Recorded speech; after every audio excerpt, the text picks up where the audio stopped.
வணக்க மக்களே, நம்ம சேனல்ல தொடர்ந்து ரிவ்யூஸ் தாங்க பாத்துக்கிட்டு இருக்கோம். அந்த வகையில இப்ப நம்ம எதை பத்தின ரிவ்யூ பார்க்க போறோம் அப்படின்னா, மாயா கதையில மார்ச் 5 என்ன நடக்க போகுது அப்படிங்கறத பத்தி இந்த வீடியோல பார்க்க போறோம். மறக்காம இந்த வீடியோக்கு லைக் பண்ணிக்கோங்க. நம்ம சேனலை சப்ஸ்கிரைப் பண்ணிட்டு பக்கத்துல உள்ள பெல் ஐகானையும் கிளிக் பண்ணி ஆல்ல செட் பண்ணிக்கோங்க. அப்பதாங்க அடுத்த வீடியோஸ் போடும் பொழுது உங்களுக்கு நோட்டிபிகேஷன் வரும், பார்க்கலாம். சரி, வீடியோல என்ன நடக்குது அப்படிங்கறத பத்தி இப்ப நம்ம பார்ப்போம்.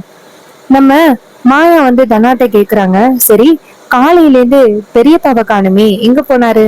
அப்ப தனா சொல்றாங்க, அக்கா இது மாதிரி இந்து கோச்சிங் டீச்சர் அப்படின்னு சொன்ன அவங்கள பாக்குறதுக்காக அப்பா போயிருந்தாரு. என்ன ஆச்சுன்னு தெரியல, இன்னும் அப்பாவை காணும். இதை கேட்டதோட மாயா சொல்றாங்க, சரி அந்த இந்து டீச்சர் ரொம்ப நல்லவங்களா? அப்ப தனா சொல்றாங்க, ஆமாக்கா, அவங்க சாதாரண ஆள் கிடையாது. அவங்க யாருக்கு ட்ரைனிங் கொடுத்தாலுமே ரொம்ப சூப்பரா ஜெயிச்சிருவாங்க. எவ்வளவு பெரிய விஷயமா இருந்தாலும் ஈஸியா ஜெயிச்சிருவாங்க. அதனாலதான் அந்த மாதிரி ஒரு கோச் கிடைக்கிறதுக்கு ரொம்ப கொடுத்து வச்சிருக்கணும்க்கா. அவங்க நமக்கு கோச்சா கிடைக்க மாட்டாங்களா அப்படின்னு பல பேரு தவம் இருந்துகிட்டு இருக்காங்க. என்னாச்சுன்னு தெரியல, அவங்கள கொஞ்ச நாளா பார்க்கவே முடியல. ஏதோ எங்கேயோ டிரான்ஸ்பர் ஆயிட்டாங்க அப்படின்னு சொன்னாங்க. அதுக்கப்புறம் வீட்டுல இருக்காங்க அப்படின்னு சொன்னாங்க. அவங்களோட அட்ரஸ் கிடைக்கிறதே ரொம்ப கஷ்டம்க்கா. ஆனா இந்து மேம் மட்டும் ஒத்துக்கிட்டா நான் கண்டிப்பா இந்த போட்டியில ஜெயிச்சிருவேன். இத கேட்டதோட மாயா சொல்றாங்க, இங்க பாருதுன்னா, இந்த போட்டியில நீ கட்டாயம் ஜெயிக்கணும். அப்பதான் உன் மனசுல உள்ள விருப்பத்தை பெரியப்பா கிட்ட சொல்லி எப்படியாவது நீ கதிர் கூட மறுபடியும் சேர்ந்து வாழ்றதுக்கு ஒரு வாய்ப்பு கிடைக்கும். அதனால இப்படியாவது நம்ம இந்து டீச்சரை பார்க்கணும். அப்ப தனா சொல்றாங்க, அப்பா போயிருக்காரு, கண்டிப்பா அவர் எப்படியாவது இந்து மேம சம்மதம் சொல்ல வச்சிருவாரு. இத கேட்டதோட மாயாவும் சரி பாப்போம் அப்படின்னு சொல்லிட்டு இருக்காங்க. அப்ப ஜானகி சொல்றாங்க, உனக்கு கால்ல அடிபட்டுச்சு, என்னாச்சு? அப்ப தனா சொல்றாங்க, பரவாயில்லம்மா, இப்ப கொஞ்சம் பரவாயில்ல. மறுபடியும் நான் கோச்சிங் போகணும். மாயா சொல்றாங்க, இல்ல தனா, அங்க போக வேணாம். அவருதான் தவறா சொல்லி கொடுக்கறாருல்ல. மறுபடி போயிட்டு உனக்கு எங்கேயாவது அடிபட்டுருச்சுன்னா என்ன பண்றது? நீ போக வேணாம், பாத்துக்கலாம், இரு. இந்து மேம் கிட்ட பேசி பாப்போம். தனா சொல்றாங்க, அக்கா அது வரைக்கும் எப்படிக்கா ட்ரைனிங் போகாம இருக்க முடியும்? அப்ப மாயா சொல்றாங்க, இங்க பாரு தனா, உனக்கு ஞாபகம் இருக்கா, பெரியப்பாவுக்கு தெரியாதப்போ நீ வீட்லயே பிராக்டிஸ் பண்ண, வீட்லயே பிராக்டிஸ் பண்ணி ஜெயிச்ச. அதனால கண்டிப்பா உன்னால ஜெயிக்க முடியும். நீ வீட்லயே பிராக்டிஸ் பண்ணு. நான் எப்படியாவது இந்த மேம் கிட்ட பேசி அவங்கள கூட்டிட்டு வந்துடுறேன். இதை கேட்டதோட தனாவோ சரிக்கா அப்படின்னு சொல்ல, ஜானகி சொல்றாங்க, ஃபர்ஸ்ட் அவரு போயிருக்காரு, அவர்கிட்ட இந்து மேம் என்ன சொல்றாங்க அப்படிங்கறத நம்ம பாப்போம். அதுக்கப்புறம் வெயிட் பண்ணலாம் அப்படின்னு. இதை கேட்டதோட மாயாவும் சரிங்க பெரியமா அப்படின்னு சொல்றாங்க. தனா சொல்றாங்க, அப்பா கண்டிப்பா இந்து மேம கூட்டிட்டு வருவாரு அப்படின்னு எனக்கு நம்பிக்கை இருக்கு. இதை கேட்டதோட மாயாவும், ஆமா தனா, எனக்கும் நம்பிக்கை இருக்கு. பெரியப்பா கண்டிப்பா யாரா இருந்தாலும் பேசி அவங்க கிட்ட சம்மதம் கேட்டுருவாரு. இன்னொரு பக்கம் நம்ம தனா சொல்றாங்க, ஆமா மாயா அப்படின்னு. அப்புறமா நம்ம கதிரை காமிக்கிறாங்க. கதிர் நினைக்கிறாரு, எப்படியாவது தனாவுக்காக ஒரு நல்ல கோச்சிங் ஆளை ரெடி பண்ணணும் அப்படின்னு சொல்லி அவரும் நினைச்சிட்டு இருக்காரு. தனா ஜெயிச்சுட்டா அவரும் ரொம்ப சந்தோஷப்படுவாரு.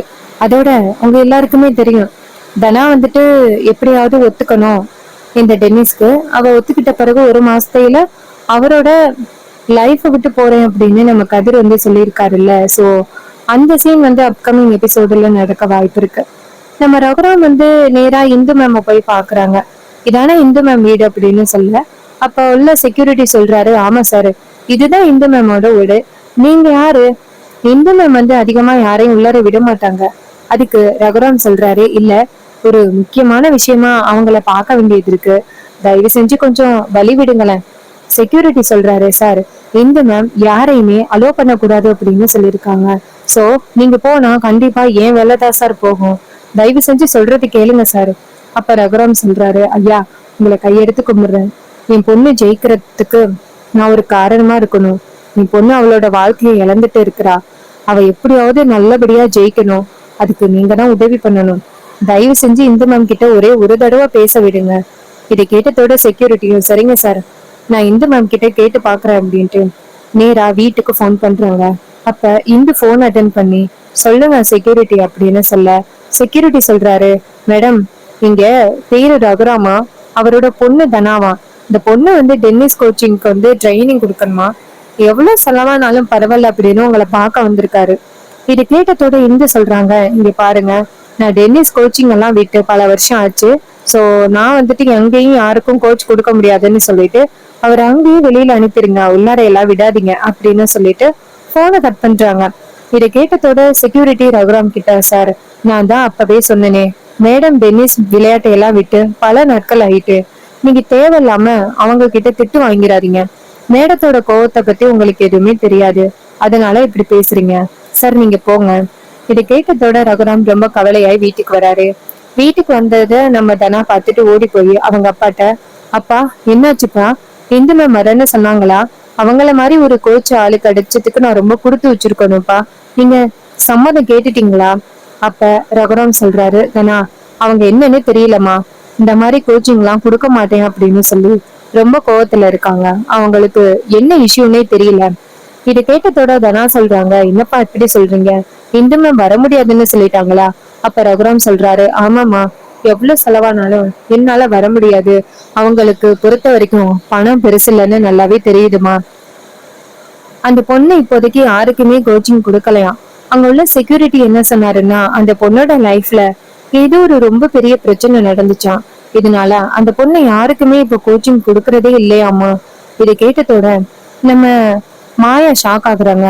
ஜானகி சொல்றாங்க, என்னங்க எப்படி சொல்றீங்க, நீங்க பேசி பாத்தீங்களா? ரகுராம் சொல்றாரு, என் பொண்ணுக்காக பேசாம வந்திருப்பேன் அப்படின்னு நான் நினைக்கிறேன்.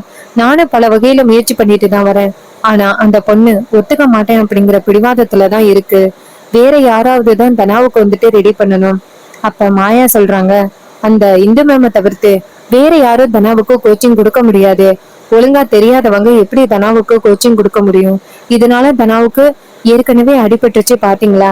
இப்ப மறுபடியும் வேற யாராவது ஒருத்தரை கூட்டிட்டு வந்து தனாவுக்கு கோச்சிங் கொடுக்க சொன்னா, ஒருவேளை தனாவுக்கு அடிபட்டுருச்சுன்னா அப்புறம் போட்டியில கூட கலந்துக்க முடியாத நிலைமை வந்துரும். அதனால தேவையில்லாம யாரையும் கோச்சிங் கொடுக்க சொல்லணும்னு அவசியம் இல்ல. அப்ப பத்மா இங்கேருந்து வராங்க. வந்துட்டு, என்னென்ன நடக்குதுங்க? அப்ப ரகுராம் சொல்றாரு, தனாவுக்கு ஒரு நல்ல கோச்சிங் ஆள ரெடி பண்ணலான்னு பார்த்தேன், ஆனா யாருமே கிடைக்கவே இல்லை. பத்மா கேக்குறாங்க, அண்ணா நான் சொல்றேன்னு தப்பா நினைச்சுக்காதீங்க, இங்க பாருங்க, இதெல்லாம் அவசியமா? தனாவோட வாழ்க்கையே இப்ப கேள்விக்குறியா இருக்கு. இப்ப அவளை போயிட்டு அந்த போட்டியில எல்லாம் விளையாட வச்சு ஜெயிக்க வைக்கணும் அப்படின்னு அவசியம் இல்லையே என்ன? நீங்க ஃபர்ஸ்ட் இந்த கதிருக்கும் தனாவுக்கும் விவாகரத்து ஏற்பாடு பண்ணி கொடுத்துட்டு தனாவுக்கு ஒரு நல்ல வாழ்க்கையை அமைச்சு கொடுங்க. இதை கேட்டதோட ரகுராம் கோவப்படுறாரு. ஜானகி நேரா பத்மாவை பார்த்து, ஏன் பத்மா, என்னைக்குமே இந்த வீட்டுக்காக நல்லது எதையுமே நீ யோசிக்க மாட்டியா? எப்ப பார்த்தாலும் நீ இப்படியேதான் சொல்லுவியா? இங்க பாரு, தனாவுக்கு அந்த டென்னிஸ் விளையாட்டு எந்த அளவுக்கு பிடிக்கும் அப்படிங்கறது உனக்கு பர்சனலா நல்லாவே தெரியும். தெரிஞ்சும் தனா வந்துட்டு விளையாட வேணாம், அவளை வீட்லயே முடங்கி கிடக்க சொல்லு அப்படின்னு சொல்றது எவ்வளவு பெரிய பாவம். இந்த பாரு பத்மா, என் பொண்ணு விஷயத்துல இனிமே நீ தலையிடாத.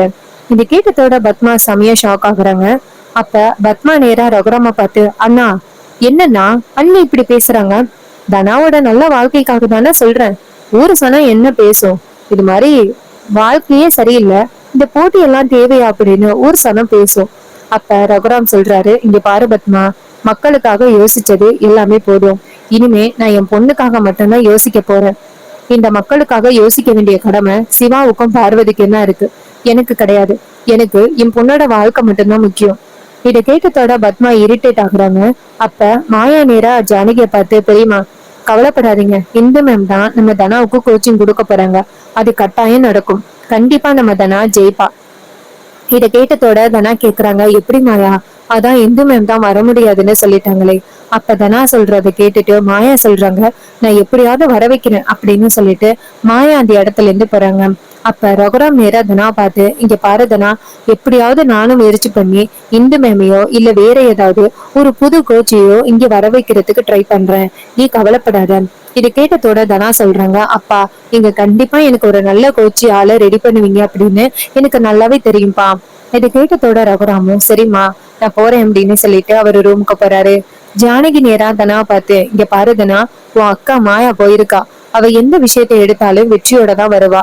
எனக்கு தெரிஞ்சு கண்டிப்பா அவ இந்து மேம கூட்டிட்டு வருவா, வந்து உனக்கு கோச்சிங் சொல்லி கொடுப்பா அப்படின்னு எனக்கு நம்பிக்கை இருக்கு. நீ எதுக்கும் கவலைப்படாத, நீ கண்டிப்பா ஜெயிப்ப. ஜெயிச்ச பிறகு நீ கண்டிப்பா வந்துட்டு கதிரு கூட சேர்ந்து வாழ்வ, நீ கவலைப்படாத. இது கேட்டதோட தனாவும் சரிமா அப்படின்னு சொல்லிட்டு அந்த இடத்துல இருந்து போறாங்க. மாயா வந்துட்டு நேரா இந்து மேமோட அட்ரஸ் வாங்கிக்கிட்டே நேரா இந்து மேமோட வீட்டுக்கு போறாங்க. அங்க வழக்கம் போல செக்யூரிட்டி நிக்கிறாரு. மாயா நேரா அந்த செக்யூரிட்டி கிட்ட, சார் நான் இந்து மேம பாக்கணும். அதுக்கு அவரு சொல்றாரு, நீங்க யாரு? மாயா சொல்றாங்க, என்ன இப்படி பேசுறீங்க? நான் தான் அடிக்கடி இந்து மேம வந்து பாத்திருக்கேனே, இந்து மேமோட பெஸ்ட் ஃப்ரெண்டு நானு, உள்ள விடுங்க. இது கேட்டதோட கோச் நினைக்கிறாரு, ஆகா ஃப்ரெண்டுன்னு சொல்றாங்க, உள்ள விடாம இருந்தா பேசுவாங்களே, சரி ஓகே உள்ள விடுவோம் அப்படின்ட்டு செக்யூரிட்டி சொல்றாரு. அம்மா நான் உங்களை இங்கேயே நிக்க வச்சு மிரட்டுனேன்னு அம்மா கிட்ட போய் சொல்லிடாதீங்கம்மா, அப்புறம் எனக்கு வேலை கிடைக்காது. இது கேட்டதோட மாயாவும் சரி சரி என்ன உள்ள விடுங்க அப்படின்னு சொன்னதோட அவரு சரிம்மா அப்படின்னு சொல்லிட்டு மாயாவை உள்ளார விடுறாங்க. மாயா உள்ள போறாங்க. அங்க போயிட்டு நேரா இந்து மேம் அப்படின்னு கூப்பிடுறாங்க. அப்ப இந்து வெளியில வராங்க. வெளியில வந்ததோட இந்து கேக்குறாங்க, யார் நீங்க அப்படின்னு. அப்ப மாயா சொல்றாங்க, மேம் நான் வந்துட்டு தனாவோட அக்கா மாயா அப்படின்னு. இதை கேட்டதோட இந்து கேக்குறாங்க, யாரு நீங்க? எனக்கு நீங்க யாருன்னு சரியா தெரியல, எதுக்காக வந்திருக்கீங்க, என்ன வேணும் உங்களுக்கு அப்படின்னு. மாயா சொல்றாங்க, மேம் இது மாதிரி தனா வந்துட்டு என்னோட சிஸ்டர், அவ வந்து ஒரு பெரிய டோர்னமெண்ட்ல கலந்துக்க போறா, அவ கண்டிப்பா ஜெயிக்கணும், அவ ஜெயிச்சாதான் அவளோட லைஃப் வந்துட்டு ஆரம்பிக்கும், நீங்க தான் எப்படியாவது வந்துட்டு அவளை ஜெயிக்க வைக்கணும், நீங்க கோச்சிங் கொடுத்தா கண்டிப்பா அவ ஜெயிச்சிருவா அப்படின்னு எனக்கு நம்பிக்கை இருக்கு மேம், தயவு செஞ்சு ரொம்ப ரெக்வஸ்ட் பண்ணி கேக்குறேன், ப்ளீஸ் மேம் எப்படியாவது அவளை இந்த போட்டியில கலந்துக்க அவளுக்கு கோச்சிங் கொடுங்க மேம். இதை கேட்டதோட இந்து சொல்றாங்க, உன்னை யாரு உள்ளார விட்டது? மாயா சொல்றாங்க, மேம் என்ன மேம் இப்படி பேசுறீங்க, தயவு செஞ்சு சொல்றது கேளுங்க மேம், என்னோட தங்கச்சியோட லைஃபே இப்ப உங்க கையில தான் மேம் இருக்கு, எப்படியாவது உதவி பண்ணுங்க மேம். இதை கேட்டதோட அந்த இந்து சொல்றாங்க, இங்க பாரு எனக்கு இதுல கொஞ்சம் கூட விருப்பமே கிடையாது, நான் இந்த கோச்சிங் எல்லாம் விட்டு ரொம்ப நாள் ஆகிட்டு, தேவையில்லாம உன்னை யாரு இங்க விட்டது அப்படின்னு சொல்லிட்டு மாயாவை பிடிச்சி இழுத்துட்டு வராங்க வெளியில. செக்யூரிட்டி செக்யூரிட்டி அப்படின்னு. அப்ப செக்யூரிட்டி வந்து அங்க இல்ல, அவர் ஓடிட்டாரு பயந்து, ஏன்னா மாயா வந்துட்டு தவறா சொல்லி வந்ததுனால. இன்னொரு பக்கம் மாயா நிக்கிறாங்க. அப்ப இந்து சொல்றாங்க, இங்க பாருங்க எனக்கு இந்த கோச்சிங் கொடுக்கறதெல்லாம் கொஞ்சம் கூட செட்டே ஆகாது, நான் அதை நிறுத்தி பல வருஷம் ஆச்சு, நீங்க தேவையில்லாம என் மேல நம்பிக்கை வச்சுட்டு மறுபடியும் வீட்டுக்குள்ள வராதிங்க அப்படின்னு சொல்லிட்டு இந்து கோவமா திட்டிட்டு அந்த இடத்துல இருந்து உள்ளார போறாங்க. மாயா வெளியிலேயே நிக்கிறாங்க. அப்ப மழை வந்துட்டு நைட்டு செம்மையா பெய்யுது. அப்ப மாயா வெளியிலேயே தான் நிக்கிறாங்க. அப்ப இந்து நினைக்கிறாங்க, என்ன இது ஒரே காத்து மழையா இருக்கே அப்படின்னு சொல்லிட்டு கதவை வந்துட்டு சாத்துறதுக்காக வராங்க. வந்து பார்த்தா மாயா மலையில நின்றுட்டு இருக்காங்க. மாயா மலையில நின்றுட்டு இருக்கிறத பார்த்துட்டு இந்து அதிர்ச்சி ஆகுறாங்க. இவ இந்த இடத்த விட்டு இன்னும் போகலையா அப்படின்ட்டு நேரா வெளியில வந்துட்டு, இங்க பாருங்க இப்ப எதுக்கு நீங்க இவ்வளவு பிடிவாதம் பண்ணிட்டு இங்க நிக்கிறீங்க, நீங்க என்ன பண்ணாலும் கண்டிப்பா நான் ஒத்துக்க மாட்டேன், நீங்க தேவையில்லாம பிரச்சனை பண்ணாம இந்த இடத்த விட்டு போக போறீங்களா இல்லையா. அதுக்கு மாயா சொல்றாங்க, இங்க பாருங்க மேம், நீங்க ஒத்துக்கிற வரைக்கும் நான் இந்த இடத்த விட்டு போகவே மாட்டேன், என் ஃபேமிலி ரொம்ப முக்கியம், என் ஃபேமிலி வந்துட்டு இப்ப ஒத்துமை ஆகுறதுக்கு நீங்க ஒரே ஒரு ஆளுதான் இருக்கிறீங்க, தனா வந்துட்டு அவளோட வாழ்க்கை நல்லபடியா அமையணும் அப்படின்னா அது உங்க கையில தான் இருக்கு, நீங்க எப்படியாவது தனாவுக்கு வந்துட்டு கோச்சிங் கொடுங்க, அவ கண்டிப்பா ஜெயிச்சிருவா, அவ ஜெயிச்சிட்டா அவ புருஷன் கூட சேர்ந்து வாழ்றதுக்கு அவளுக்கு ஒரு வாய்ப்பு கிடைக்கும், ப்ளீஸ் தயவு செஞ்சு ஒத்துக்கிடுங்க மேம், நீங்க தான் மேம் எப்படியாவது வந்துட்டு என் குடும்பத்தை மறுபடியும் ஒண்ணு சேர்க்கணும், ப்ளீஸ் மேம் அப்படின்னு சொல்லிட்டு மாயா கெஞ்சுறாங்க. ஆனா இந்த சொல்றாங்க, இங்க பாரு எனக்கு இதுல கொஞ்சம் கூட விருப்பமே இல்ல, நான் இந்த கோச்சிங் எல்லாம் விட்டு பல வருஷம் ஆச்சு, இப்ப எதுக்கு நீ என்ன தேவையில்லாம ரொம்ப கஷ்டப்படுத்திக்கிட்டு இருக்க.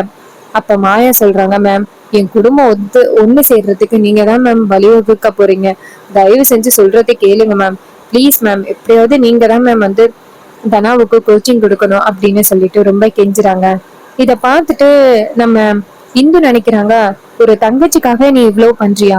மாயா சொல்றாங்க, ஆமா மேம் தங்கச்சி தானே மேம் எல்லாமே, அவ எப்படியாவது ஜெயிக்கணும் மேம், நீங்க தான் வந்துட்டு உதவி பண்ணணும், என் தங்கச்சியோட வாழ்க்கை ரொம்ப இக்கட்டான நிலைமையில இருக்கு, எங்க பெரியப்பா வந்துட்டு ஹஸ்பண்ட் கூட சேர்ந்து வாழக்கூடாது அப்படின்னு சொல்லிட்டாரு, அவருக்கு கதிரோட உண்மையை பத்தி எதுவுமே தெரியாது, ஆனா தனாவும் கதிரும் சேர்ந்து வாழ்றதுக்கு இந்த ஒரே ஒரு வாய்ப்பு தான் மேம், நீங்க எப்படியாவது சரின்னு சொல்லிட்டீங்கன்னா தனா எப்படியாவது ஜெயிச்சிருவா, அதுக்கப்புறம் பெரியப்பாவோட மனசை எப்படியாவது மாத்தி தனாவோட வாழ்க்கை நல்லா இருக்கிறதுக்கு நான் ஏதாவது வழிவகுப்பேன் மேம், ப்ளீஸ் மேம் எப்படியாவது ஒத்துக்கிடுங்க மேம், ப்ளீஸ் மேம் அப்படின்னு சொல்லிட்டு மாயா கெஞ்சுறாங்க. இதை கேட்டதோட இந்து மாயாவை பார்த்து, இந்த மாதிரி ஒரு அக்காவை என் வாழ்க்கையில பார்த்ததே கிடையாது, இந்த மாதிரி ஒரு அக்கா எனக்கு 2 வருஷத்துக்கு முன்னாடி கிடைச்சிருந்தா நான் இன்னும் எவ்வளவோ சாதிச்சிருப்பேன் அப்படின்னு சொல்ல, மாயா சொல்றாங்க, மேம் தயவு செஞ்சு மேம் ஒத்துக்கிடுங்க மேம். உடனே இந்து சொல்றாங்க, சரி நான் உனக்காக ஒத்துக்கிறேன். தங்கச்சிக்காக இந்த அளவுக்கு ரிஸ்க் எடுக்கிற யாரையுமே நான் பார்த்ததே கிடையாது. உன்ன மாதிரி ஒரு அக்கா கிடைச்சதுக்கு தானே ரொம்ப கொடுத்து வச்சிருக்கணும். இதை கேட்டதோட மாயாவும் ரொம்ப தேங்க்ஸ் மேம், ஒத்துக்கிடுங்க மேம் அப்படின்னு சொன்னதோட இந்த சொல்றாங்க, இவ்வளவு நேரம் நான் ஒத்துக்காமையா இருப்பேன், கண்டிப்பா நான் ஒத்துக்கிறேன், அதுவும் உனக்காக மட்டும். இதை கேட்டதோட மாயா ரொம்ப சந்தோஷப்படுறாங்க. மேம் நீங்க வந்துட்டு வீட்டுக்கு வரும்பொழுது என்ன சொல்றீங்கன்னா, ரகுராம் பெரியப்பா சொன்னதுனால மட்டும்தான் இங்க வந்தேன்னு சொல்லுங்க. இதை கேட்டதோட இந்த சொல்றாங்க, ஏமா உனக்காக தானே நான் வீட்டுக்கு வர போறேன். அப்ப மாயா சொல்றாங்க, இல்ல மேம் நான் எதுக்காக சொல்றேன்னா, பெரியப்பா வந்துட்டு என் பேரை சொன்னாலே ரொம்ப கோவப்படுவாரு, அதனால நீங்க என் பேரை சொல்ல வேணாம், நீங்க வந்ததோட பெரியப்பா சொன்னதுனாலதான் வந்தேன்னு சொல்லுங்க. இதை கேட்டதோட அந்த இந்துவும் சரி ஓகே அப்படின்னு சொல்ல, மாயாவும் சரிங்க மேம் இந்த இருக்கு எங்களோட அட்ரஸ், இந்த பொண்ணு தான் தனா அப்படின்னு சொல்லிட்டு போட்டோவையும் காமிச்சதோட நம்ம இந்துவும் சரி அப்படின்னு சொல்றாங்க. அப்புறமா மாயா அந்த இடத்துல இருந்து போறாங்க. இந்து மாயாவை பார்த்துக்கிட்டு என்ன நினைக்கிறாங்கன்னா, இந்த மாதிரி ஒரு அக்கா கிடைச்சதுக்கு தனா ரொம்ப கொடுத்து வச்சிருக்கணும், இந்த குடும்பமே ரொம்ப நல்ல குடும்பமா இருக்கு, நம்ம தான் ரொம்ப அவசரப்பட்டுட்டோம்.